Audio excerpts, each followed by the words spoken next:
juga sistem penyimpanannya. Oke, tujuan dari pembelajaran hari ini, Ibu harapkan kalian mampu memahami prosedur penyimpanan dokumen berbasis digital sesuai sistem yang digunakan. Oke, kemarin kita sudah mempelajari peralatan pengelolaan dokumen. Ada berapa jenis peralatannya? Oke, silakan Putih menjawab. Ada 10, Bu. Oke, ada yang bisa sebutkan apa saja? Saya, Bu. Oke, silakan Eni.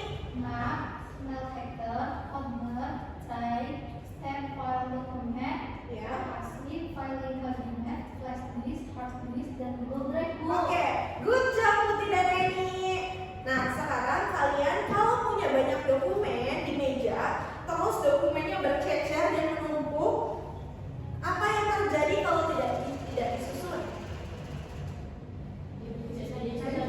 Oke, betul. Jadi susah dicari. Ya, betul. Betul, bagus sekali. Oke, artinya kita butuh sistem penyimpanan yang baik. Oke, prosedur penyimpanan dokumen adalah langkah-langkah agar dokumen mudah ditemukan dan aman. Kalau dokumennya berserakan di atas meja, ketika kalian butuhkan susah atau gampang dicarinya? Susah. Oke, jadi inilah tujuannya. Kenapa sih kita harus mempelajari prosedur penyimpanan dokumen supaya ketika kita mempunyai file yang banyak, baik itu ada di handphone atau file manual ada di meja, itu tujuannya supaya memudahkan kita apabila kita mau menggunakannya, apabila kita mau cari. Oke, di sini ada 4 langkah-langkahnya dalam menyimpan dokumen. Yang pertama adalah menentukan nama file. Jadi, ketika kamu mau menyimpan dokumen di handphone, misal atau pakai Google Drive, pertama kita menentukan dulu nama filenya apa atau nama dokumennya apa. Misalkan contohnya surat masuk. Nah, surat masuk juga kan banyak ya, kita nanti diatur berdasarkan apa. Jadi surat masuk pertama. Nah, setelah itu setelah kita namain semua nih, pertama kita namain semua, terus sama kita dikelompokkan.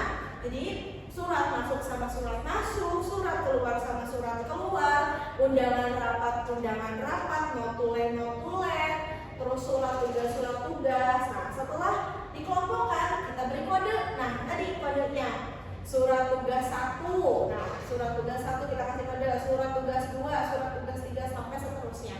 Nah, pemberian kode surat tugas 1, 2 sampai seterusnya itu bisa dilihat dari yang pertama dibuat, bisa dilihat dari tanggalnya. Tanggal yang paling awal kita kasih kode 1. Jadi surat-surat yang terbaru ini dikasih nomor yang paling terakhir. Misalkan ada 4 surat, tanggal 1, 2, 3, 4, 5. Nah, 5 surat ini, surat yang kelima yang baru dikeluarkan pada tanggal 5 berarti dikasih kode yang paling akhir. Berapa kodenya berarti kalau 5 surat? 5. Tuh. Nah, setelah diberikan kode kemudian disimpan. Oke. Nah, ada yang bisa menyebutkan kembali langkah-langkahnya? Oke, silakan Bu Ira. Yang pertama yaitu menentukan nama file. Oke, selanjutnya. Mengelompokkan. Yang selanjutnya. 3. Memberi kode. Yang terakhir. Menyimpan. Oke, terima kasih Bu Ira. Tepuk tangan. Oke, selain prosedur, kita juga akan mempelajari sistem penyimpanan dokumen. Sistem penyimpanan dokumen itu ada 5. Yang pertama adalah sistem abjad atau berdasarkan abjad. Oke, jadi surat ini sama kita dikumpulkan, sama kita dirapihkan, menyimpan dokumen itu berdasarkan abjad dari A sampai Z.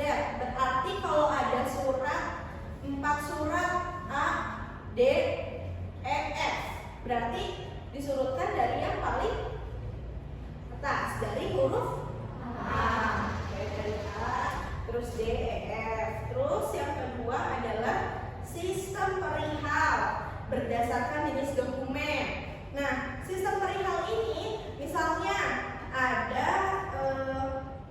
2 perihalnya, keuangan sama kepegawaian. Nah, slip gaji kira-kira maksudnya kemana? Slip gaji keuangan atau kepegawaian? Oke, keuangan, tepat sekali. Terus yang ketiga adalah sistem nomor. Nah, dokumen diberi nomor sebagai kode. Contohnya kayak tadi ya, surat masuk 1, surat masuk 2. Nah, terus yang selanjutnya adalah sistem wilayah. Nah, sistem wilayah ini kita tentukan dari suratnya. Kita lihat suratnya berasal dari mana. Misal ada surat, ada misalkan kita banyak nih, kita terima banyak surat. Terus berarti kan banyak yang contohnya banyak macamnya gitu. Wilayah ini bisa misalkan kamu satuin berdasarkan kecamatan. Tapi kalau misalkan surat-suratnya beda kota, ya kita satuin kota. Dari kota Bandung disatuin. Dari Jakarta, dari Cikampek, Purwakarta. Tuh, terus yang selanjutnya adalah yang paling sering digunakan, yaitu adalah sistem tanggal. Kalau sistem tanggal, kita lihat dari tanggal datangnya surat. Kalau kamu mau masukin sistem tanggal untuk di dalam pencatatan, sudah belajar ya pencatatan buku agenda, biasanya surat masuk itu dilebihkan 2 hari. Apabila suratnya itu tanggal 14, di dalam surat tertulis 14 Januari, berarti dalam pencatatan kita tulis tanggal 15 Januari, karena 2 hari ini adalah estimasi pengiriman dari pengirim ke PPI. Terus selanjutnya kita buat kelompok. Ibu buat kelompok, silakan. Ibu buat 5 kelompok. Nah, kalian tugasnya, contoh tadi kalau ibu udah kasih contoh surat, kemudian kamu tentukan sistem penyimpanannya.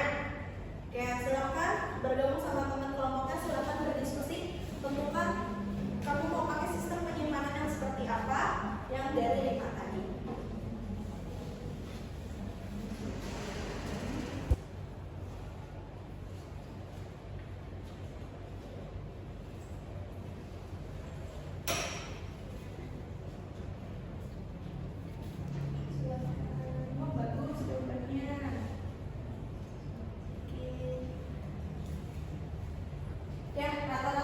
Sudah selesai mengerjakannya. Oke, waktu diskusinya sudah habis. Sekarang waktunya melakukan presentasi. Silakan setiap kelompok mempresentasikan hasil dari diskusinya. Dimulai dari kelompok pertama. Kami memilih sistem abjad, Bu. Ya, Diurutkan berdasarkan abjad. Yang pertama ada C, yang kedua D, yang ketiga L, yang keempat P, dan yang kelima S. oke, good job. Selanjutnya kelompok 2. Kelompok 2 memilih berdasarkan wilayah, Bu. Oke, berdasarkan wilayah. 3 surat dari wilayah Bandung, 2 surat dari wilayah Karawang. Oke, good job. Selanjutnya Kelompok kami memakai sistem tanggal, Bu. Diurutkan dari tanggal 5 Maret, 12 Maret, 14 Maret, 1 April, dan yang terakhir tanggal 17 April. oke, bagus. Selanjutnya Kelompok kami menggunakan sistem perihal, Bu. oke, sistem perihal. 2 surat berisi undangan rapat, 2 surat berisi surat tugas, dan 1 surat berisi ajakan kerjasama. Oke, bagus. Selanjutnya kelompok terakhir. Kelompok 5 menggunakan sistem nomor, Bu. Oke, silakan. Perihal 2 surat undangan rapat, kami memberi kode R01 dan R02. Kemudian 2 surat tugas, kami beri kode T01 dan T02. Lalu terakhir 1 surat berisi ajakan kerjasama, kami beri kode K01. Oke, terima kasih. Hasil diskusi kelompok kalian semuanya bagus, berarti udah kalah.